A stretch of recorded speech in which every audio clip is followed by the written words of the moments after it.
인생 성공의 비결에 대해서 이렇게 얘기를 하죠. It's not what you know.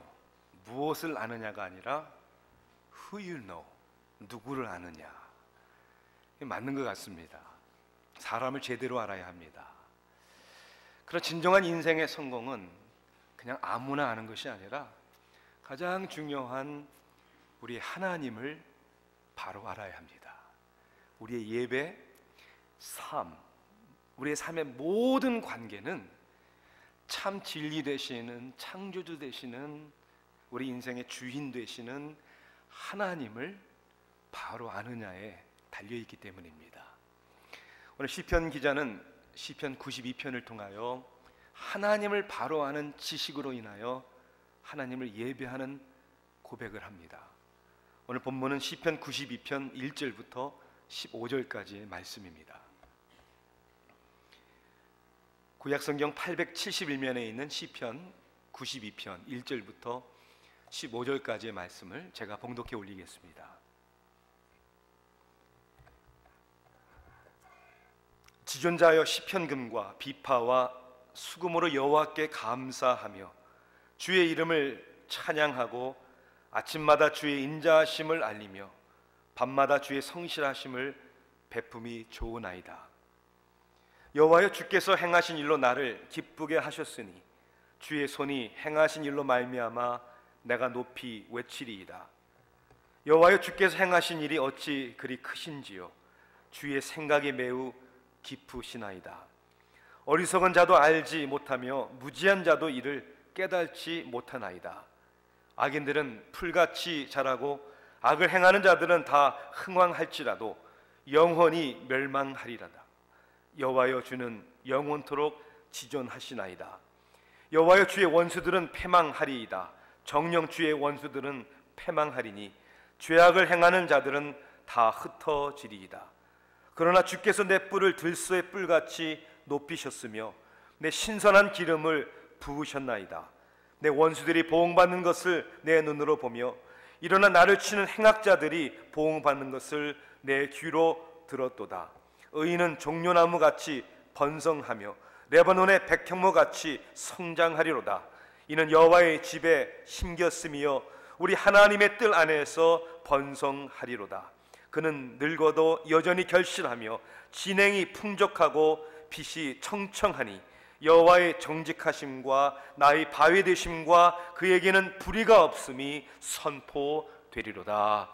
아멘. 대학교 수업 시간에 한 학생이 전혀 교수님의 강의에 집중하지를 않는 것이었습니다. 수업 후에 교수님은 사무실을 찾아오라고 학생에게 이렇게 말을 했죠. 이제 혼났구나 생각에 교수님을 찾아갔습니다. 보니까 교수님이 어느 한 예쁜 여대생과 다정히 대화를 나누고 있는 거예요. 그게 딱 온 느낌이 보통 관계가 아니라는 그러한 느낌이 드는 겁니다. 기다리고 있다가 여학생이 나간 후 들어가니 교수님이 묻는 거죠. 왜 수업 시간에 왜 집중하지 않느냐? 이 학생이 이렇게 얘기를 합니다. 교수님과 지금 방금 함께 있었던 몸짱 자매를 쳐다보느라고 그랬습니다. 그리고 기분 나쁘다는 말투로 교수님은 그 아가씨의 아버지 뻘 되는 나이신데 그러면 안 되는 거 아닙니까? 따져드는 거예요. 교수님은 어이가 없다는 듯이 알았으니까 이제 가라고 얘기를 합니다. 이제 학생이 돌아서서 이제 문을 막 열고 나가는데 학생의 교수님이 마지막으로 이렇게 한마디 던집니다. 이봐 학생, 다음부터는 그 여학생 내 딸 뚫어지게 쳐다보지 마. 딸이었던 거예요. 여러분 사람 잘못 보면요 큰 낭패를 겪습니다. 저는 이 여름에 자주 경험하는 건데요. 더워서 이제 이렇게 윗도리를 벗어놓고 잠시 살 물건이 있어서 그러거나 이렇게 뭐 퍼블릭스에 들어가면 사람들이 저한테 물어봐요. 물건이 어디 있냐고 자꾸만. 그러니까 하얀 와이셔츠에 넥타이 매고 제가 무슨 크로거 매니저인 줄 아는지, 얼마 전인가 집사람하고 이렇게 백화점 몰에 갔다가 제가 이렇게 뭐 보느라 이렇게 떨어져 있는데 누군가 또 제 아내에게 무슨 물건이 어디 있냐고 이렇게 물어보더라고요. 제 아내도 종종 있는 일이라고 합니다. 부부는 살다 보면 닮아간다더니 별걸 다 닮아가는 것 같습니다. 여러분은 혹시 사람 잘못 봐서 실수하신 적 있습니까? 뭐 사람 잘못 봐서 실수하면 뭐 웃고 넘기면 되죠. 아이고 제가 잘못 알았습니다. 그러면 되죠. 그런데 우리 인생에 있어서 정말 잘못 알면 안 되는 게 하나 있습니다. 그게 뭔 줄 아세요? 당연히 하나님이죠. 하나님을 잘못 알면 여러분 그것은 우리의 큰 낭패가 아니라 큰 실패입니다. 오늘 시편 기자는 하나님을 예배하고 찬양하면서 오늘 1절에 뭐라고 얘기를 하냐면 지존자여 이렇게 얘기를 합니다. 지존자여, most high. 세번역은 이 지존자라는 뜻을 가장 높으신 하나님 이렇게 표현합니다. 시편 기자 오늘 제목을 보십시오. 92편의 제목은 안식일의 찬송시 이렇게 되어 있죠. 안식일에 하나님을 예배하기 위하여 하나님을 찬양하기 위하여 나갈 때 사용되었던 시편입니다. 우리가 예배 드려야 할 하나님, 그 하나님이 어떤 분이신가를 오늘 시편 92편은 정확히 말하고 있습니다. 그런 하나님을 알기에 하나님께 예배를 할 수 있는 거고 예배를 드려야 하는 것이죠. 6절에는 오히려 시편 기자는 이렇게 얘기합니다. 하나님을 알지 못하고 하나님을 인정하지 않기 때문에 하나님을 예배하지 않는 사람들에 대하여 어리석은 자는 알지 못하며 무지한 자도 이를 깨달지 못하나이다. 하나님을 제대로 알지 못하는 사람들을 어리석다, 무지하다 이렇게 얘기를 하고 있습니다.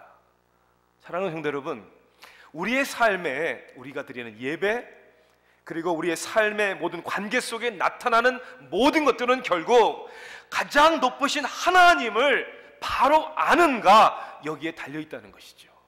하나님을 바로 알면 하나님이 기뻐하시는 온전한 예배와 우리의 삶의 행복과 하나님의 축복을 누릴 것이요, 하나님을 제대로 알지 못하면 예배할 수도 없고 우리의 삶 속에 하나님의 축복을 누리지 못한다는 것입니다. 안타까운 것은 하나님을 알지 못하고, 아니 알면서도 인정하지 않는 사람들이 있다는 것이죠. 믿음과 신앙에 대한 어떠한 선입견 때문에, 의심 때문에, 이제까지 교회생활, 신앙생활 해오면서 겪었던 어떠한 부정적인 경험과 아픔과 실패 때문에, 어떤 사람들은 세상적인 가치관 때문에 하나님에 대해 아는 것에 대해서 과히 중요시 여기지 않는 사람들도 있습니다. 또 무엇 때문인지 괜히 바쁘고 분주해서 하나님 알기를 소홀히 하는, 혹시 그게 여러분의 모습은 아닙니까? 오늘 우리는 우리의 분주한 삶 속에 잠시 멈춰야 합니다. 안식일을 지키고 주의 날을 지킨다는 이유도 바로 그겁니다. 우리가 한 주를 열심히 살지만 스탑! 한번 멈추고 하나님의 성전에 나오면서 우리는 그렇게 고백해야 되는 것이죠. 우리 입술로만이 아니라 우리 가슴 속에 지존자여, 가장 높으신 하나님. 오늘 우리의 인생에 The author, 작가가 되시고 감독이 되시고 연출을 하시고 주인공이 되시는 하나님을 주목하고 하나님을 인정하고 하나님 앞에 순종함으로 온전한 예배가 되기를 주님의 이름으로 축원합니다. 왜 하나님은 높으신 하나님인가? 오늘 안식일 주를 예배하게 들어가면서 이 시편 기자가 고백하는 높으신 하나님은 어떤 하나님이신가? 첫째는 높으신 하나님은 우리의 창조주 하나님이시라는 것이죠. 창조주 하나님.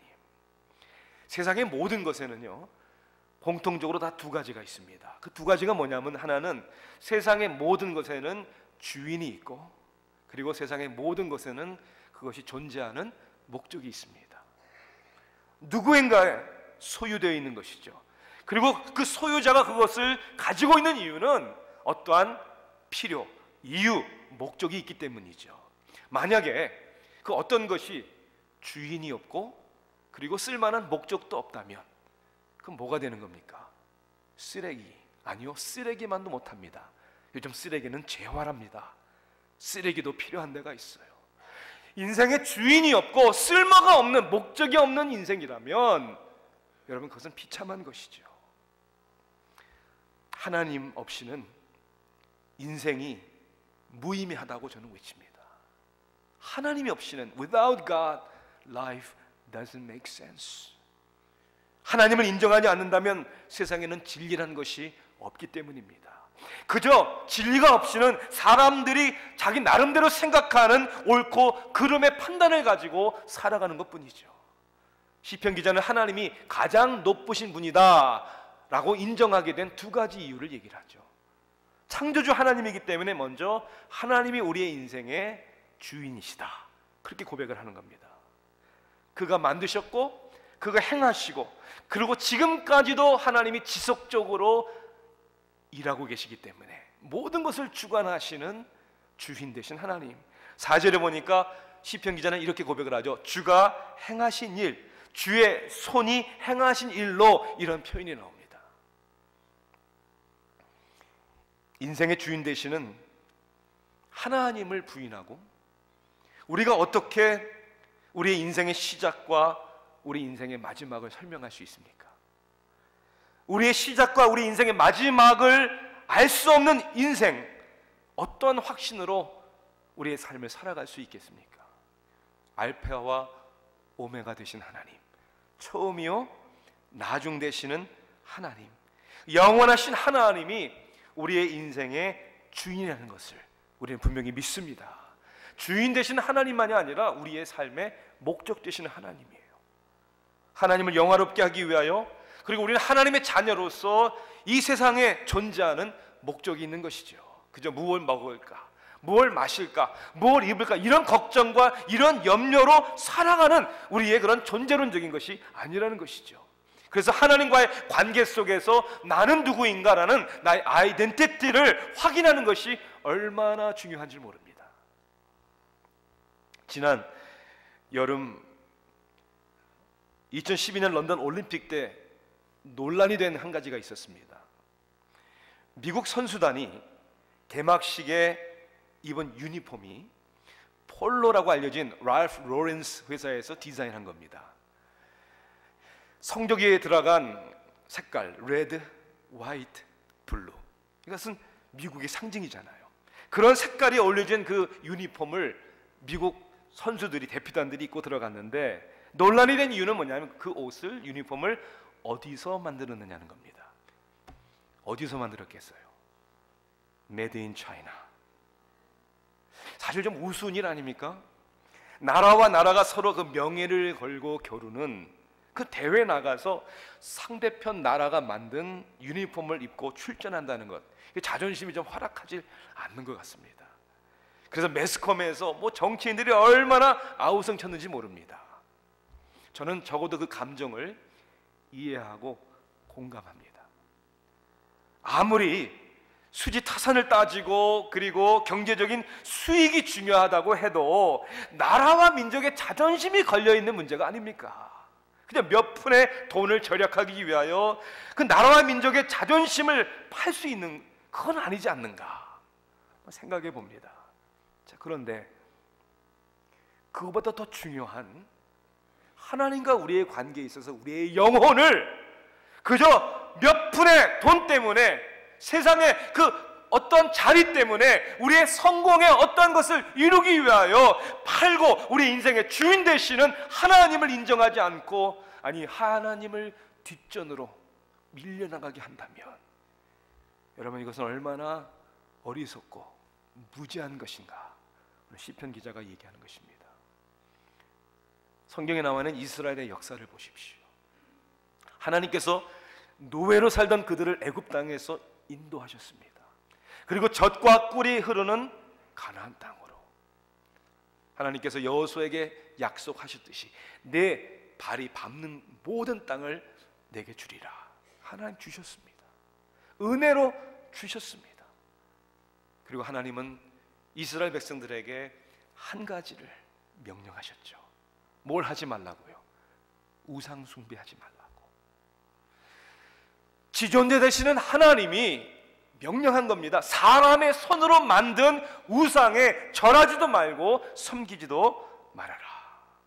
어떻게 창조주 하나님을 버리고 사람의 손으로 만든 것에 여러분 절하고 우상을 숭배할 수 있겠습니까? 그런데 이스라엘 백성들은 주인 되신 하나님을 버렸잖아요. 여러분, 그 결과는 무엇입니까? 우리가 우상을 숭배할 때 결국 그 우상처럼 되어버리는 것입니다. 하나님을 저버리고 이 세상의 사람들에 의해서 만들어진 것을 섬길 때 우리의 가치관이 그만큼 땅에 떨어지게 되어 있는 것입니다. 하나님을 섬기면 어떻게 보면 모순된 표현일지 모르지만 하나님처럼 되는 것이고, 세상을 섬기면 세상처럼 되는 것입니다. 가장 높으신 분 하나님, 그분이 우리 인생의 주인이요 그리고 목적이신 창조주 하나님이시기 때문에 오늘 그분을 바로 아는 저와 여러분 되기를 주님의 이름으로 축원합니다. 가장 높으신 하나님은요, 두 번째로 우리의 심판주 되시는 하나님이십니다. 심판주 되시는 하나님. 세상에는 법과 법칙이 있습니다. 그리고 세상에 법과 법칙이 있는 이유는 선한 이유입니다. 여러분, 법이 있기 때문에 질서가 있는 것이고, 질서가 있기 때문에 우리 사람들은 관계를 맺고 그리고 함께 공존하는 것이죠. 그래서 법을 어기면 거기에 대한 반드시 응징이 따라야 합니다. 만약에 불법자들에게 응징하지 않으면 그런 세상 사회가 어떻게 되겠습니까? 아니, 은행을 턴 강도를 징벌하지 않으면 어떻게 되겠습니까? 세상에 나만할 은행이 하나도 없을 것입니다. 그래서 법은 지켜야 하는 것이고, 그 법을 지키지 않을 때에는 거기에 합당한 대가의 벌을 응징받아야 되는 것입니다. 세상에는 법이 있죠. 자연의 법이 있죠. 세상에는 사람들이 만든 법이 있죠. 그래서 그것을 어기면 심판이 있는데, 하물며 이보다 더 중요한 창조주 하나님이 세우신 법을 어길 때에는 반드시 여기에는 심판이 있다는 것입니다. 시편 기자는 그러므로 안식일에 하나님을 예배로 나가며 이 두렵고 떨리는 경외하는 마음으로 하나님의 심판에 대해서 이렇게 고백을 합니다. 7절을 한번 보세요. 악인들은 풀같이 자라고 악을 행하는 자들은 다 흥황할지라도 영원히 멸망하리이다. 네, 하나님을 믿지 않고 하나님을 인정하지 않는 사람들이 세상에서 흥황할 수 있습니다. 풀처럼 막 자라는 것 같아요. 그렇지만 그것도 한 철입니다. 한 때입니다. 영원히 멸망하리라 이렇게 돼 있어요. 9절 말씀을 보십시오. 여호와여, 주의 원수들은 패망하리이다. 정녕 주의 원수들은 패망하리니 죄악을 행하는 자들은 다 흩어지리이다. 정령이라는 단어, 반드시 surely 하나님의 심판은 임할 것이다. 11절 말씀도 여러분 보십시오. 내 원수들이 보응받는 것을 내 눈으로 보며 일어나 나를 치는 행악자들이 보응받는 것을 내가 귀로 들었도다. 그래서 성경은 말씀합니다. 사람이 한 번 죽는 것은 정한 것이요 그 후에는 심판이 있다. 모든 사람이 죄를 범하며 하나님의 영광에 이르지 못한다고 했고, 죄의 삭은 사망이라고 했습니다. 사람들은 하나님의 심판이 어디 있냐고 얘기를 합니다. 하나님의 심판이 있다는 것을 증명해보라고 얘기를 합니다. 인류의 조상 아담과 하와는 에덴 동산의 축복을 받은 것입니다. 다스리고 정복하고 누리라고 했습니다.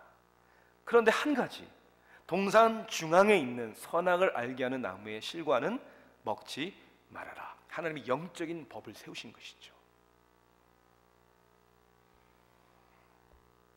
먹는 날에는 정녕 죽으리라.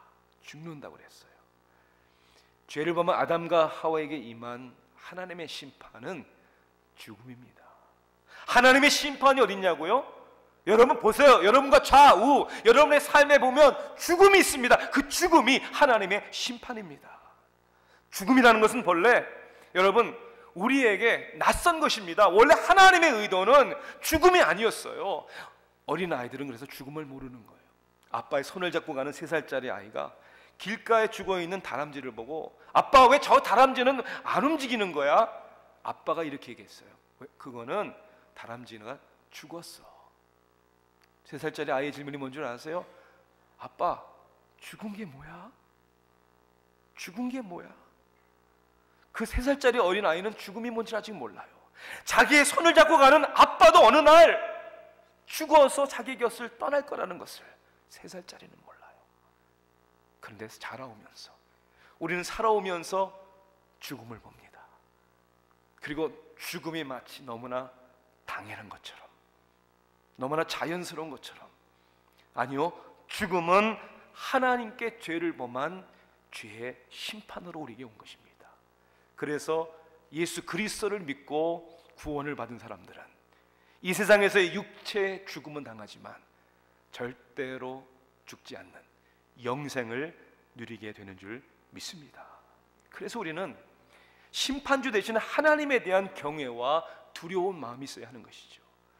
하나님의 심판에 대한 경외와 두려운 마음이 있을 때 우리는 하나님의 은혜를 구하게 되는 것입니다. 여호와를 경외하는 것이 그런 모든 지식의 근본이라고 말씀하고 있죠.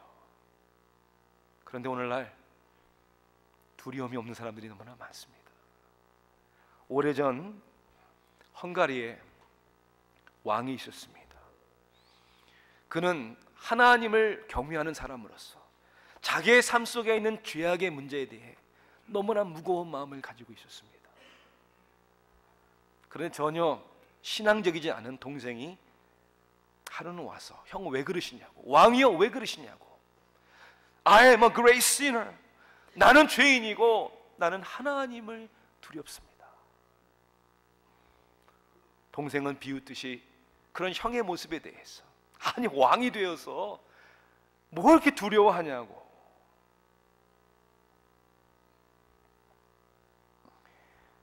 우습게 여긴 동생. 그런데 어느 날 동생이 자고 있는데 군인들이 나팔 소리와 함께 옵니다.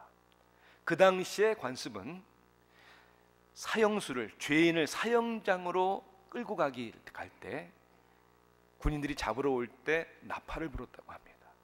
나팔 소리를 듣고 군인의 소리를 들으니 이 동생이 깜짝 놀란 것이죠. 내가 왜 죽어야 되나? 내가 무슨 죄를 저질렀나?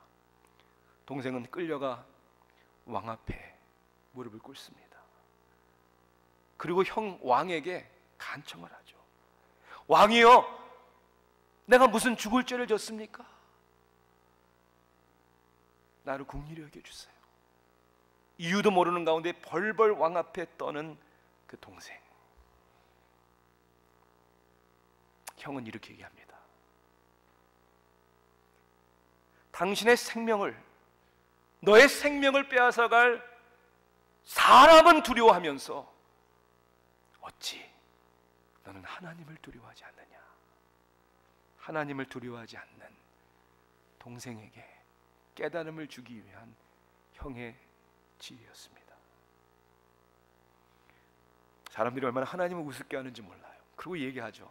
하나님이 살아계시면 왜 이 세상에는 죄가 만연하고 왜 하나님은 심판하지 않습니까? 당장 하나님이 나타나셔서 하나님의 위엄과 권능을 보이면 될 텐데 하나님의 심판이 더디다고 생각을 합니다. 그래서 아예 무시하고 부인합니다. 주전 3세기의 철학자였던 에피쿠로스는 이렇게 하나님을 비웃었죠. 신은 악을 막을 의지는 있지만 능력이 없는 것인가? 그렇다면 그는 전능하지 않은 것이다. 막을 능력은 있는데 의지가 없는 것인가? 그렇다면 그는 악한 것이다. 악을 막을 능력도 있고 의사도 있는 것인가? 그렇다면 도대체 이 세상의 악은 어디에 지인한 것인가? 악을 막을 능력도 의지도 없는 것인가? 그렇다면 왜 그를 신이라고 불러야 하는가? 얼마 전에 죽은 히친슨이라는 무신론자도, 많은 무신론자도 이 철학자의 말을 인용해 심판하지 않는 죄악을 그저로 내버려두는 신에 대하여 비웃습니다. 성경은 여기에 대해서 뭐라고 얘기를 합니까? 하나님의 무관심도 하나님의 무능력도 아니고 베드로후서 3장 9절은 이렇게 얘기하죠. 주의 약속은 어떤 이들이 더디다고 생각하는 것 같이 더딘 것이 아니라 오직 주께서는 너희에 대하여 오래 참으사 아무도 멸망하지 아니하고 다 회개하게 이르기를 원하시느니라.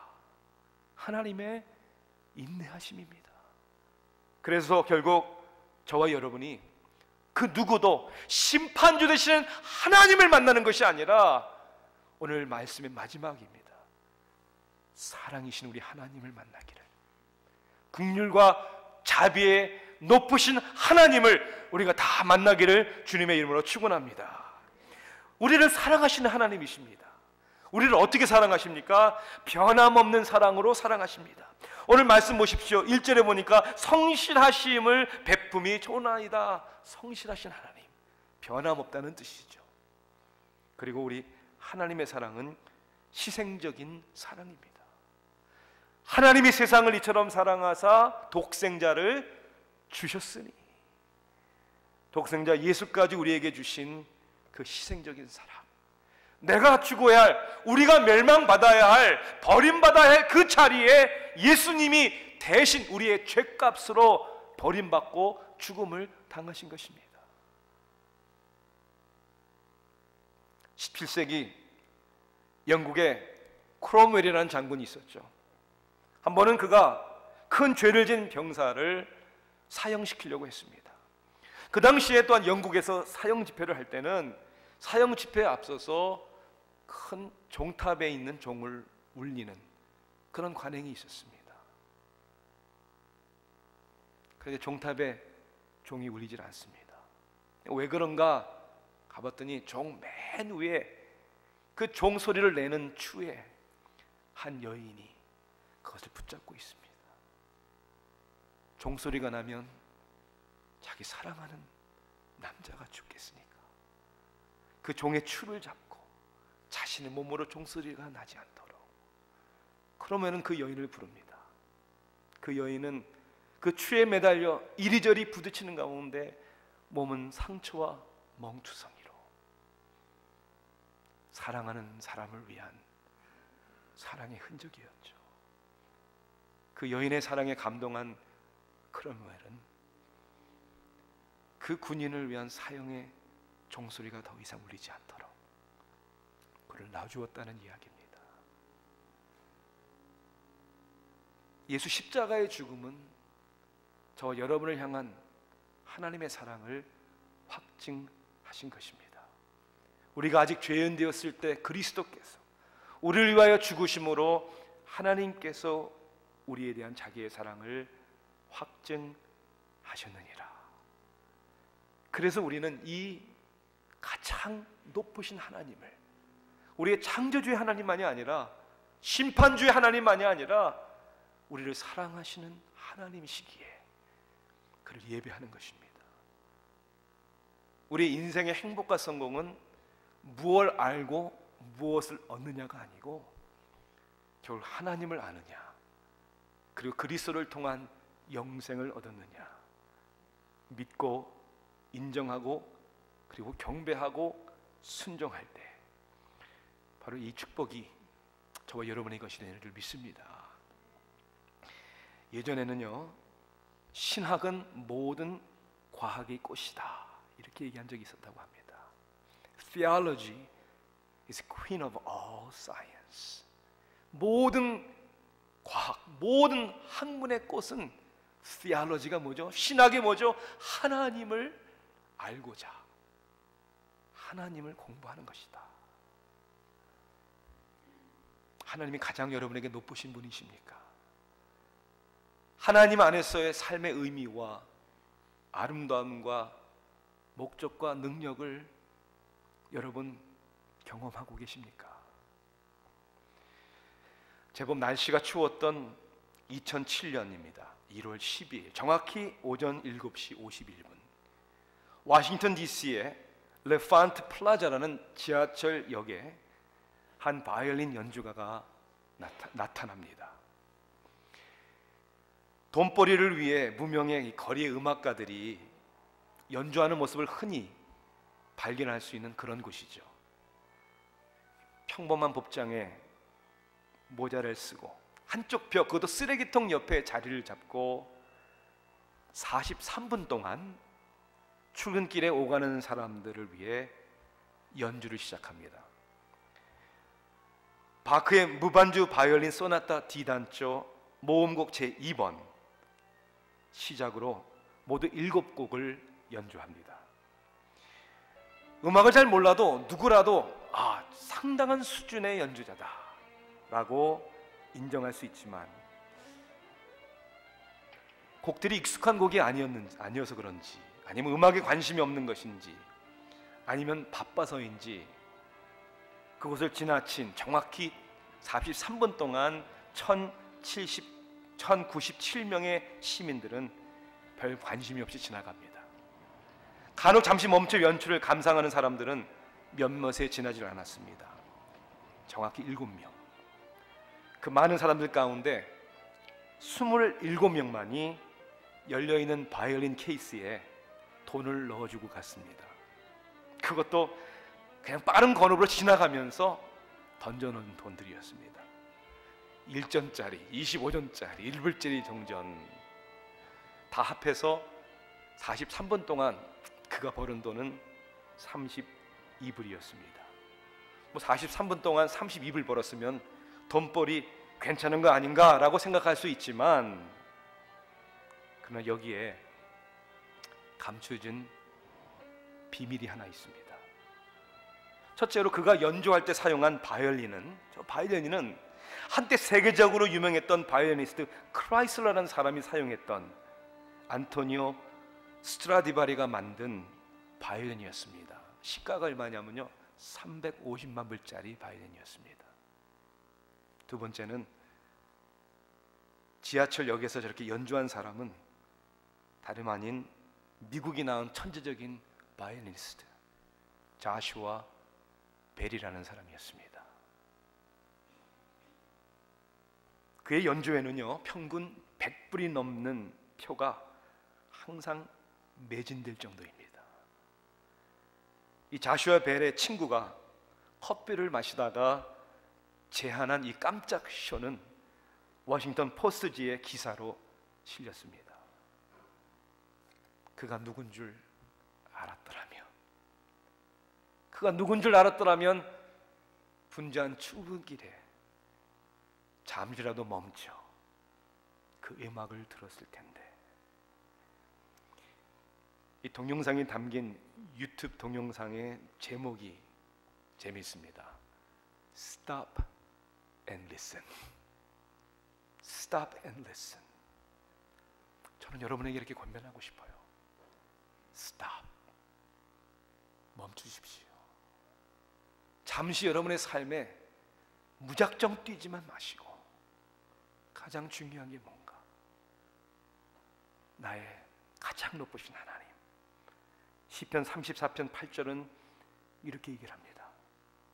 너희는 여호와의 선하심을 맛보아 알지어다. 그에게 피하는 자는 복이 있도다. 가장 높으신 하나님을 오늘도 우리가 주목하고 그분을 인하여 참 행복을 누리는 저와 여러분 되기를 주님의 이름으로 축원합니다. 기도하시겠습니다. 사랑의 하나님, 저 지하철역의 수많은 사람들의 모습이 우리의 모습입니다. 하나님이 이 모든 세상을 창조하셨고 아름답게 하셨는데, 그리고 우리에게 생육하고 번성하고 다스리라고 했는데 하나님을 제대로 알지 못해 우리는 다스림을 받고 있지는 않습니까? 열심히 우리의 인생을 살아가는 것 같지만 또 하나의 페이멘트를 내기 위해, 또 하루의 데드라인을 지나기 위해 한 고민 끝나면 또 다른 고민거리, 끊임없는 내가 왜 존재하는가? 나는 왜 여기까지 왔는가? 하나님이 아니고는 도대체 깨달을 수 없는 하나님, 어리석은 자도 알지 못하며 무지한 자도 이를 깨달지 못하나이다. 하나님, 저희들에게 오늘 이 말씀을 주셔서 알게 하시고 깨닫게 해주시니 감사합니다. 우리의 창조주 되신 하나님, 심판주 되신 하나님, 그러나 우리를 사랑하시되 끝까지 사랑하시는 하나님, 하나님, 저희들을 긍휼히 여겨주시고 하나님의 사랑 가운데 오늘도 우리를 세워주시옵소서. 지치고 상처된 엉망이 된 우리들의 삶을 우리 하나님께서 만져주시고 치유하여 주시고 오늘도 새롭게 하여 주시옵소서. 예수님의 이름으로 간절히 기도하옵나이다. 아멘.